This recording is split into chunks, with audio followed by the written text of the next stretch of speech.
রোজা রাখা অবস্থায় আপনি বেশি বেশি জিকির করবেন। কি করবেন?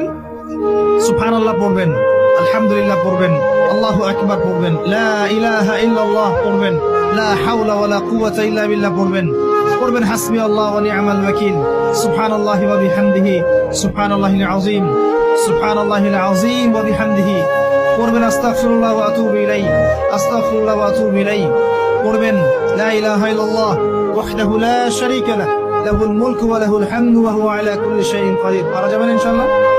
বেশি বেশি পড়বেন। আরেকটা কাজ করবেন, প্রতিটা কাজ নবী সাল্লাল্লাহু আলাইহি ওয়াসাল্লামের সুন্নাহ মাফিক করার চেষ্টা করবেন। সুন্নাহ মাফিক, খাচ্ছেন তার সুন্নাহ মাফিক, টয়লেট করছেন তার সুন্নাহ মাফিক, ঘুমাচ্ছেন তার সুন্নাহ মাফিক। সুন্নাহর বইগুলো আছে না বাজারে, কিনে নিবেন, কিনে নিয়ে দেখবেন প্রতিটা কাজ কিভাবে করলে সুন্নাহ হবে।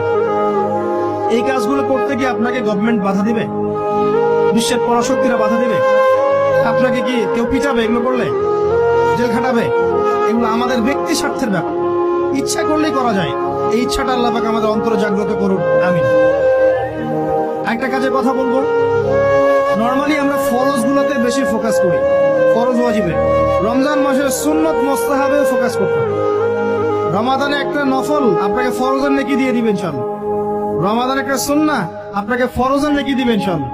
রমজান মাসে শুধু ফরজ নয়, একটু সুন্নাহ সালাত গুলো, নফল সালাত গুলো একটু বেশি বেশি পড়ার চেষ্টা করি। আল্লাহ পাক তৌফিক দান।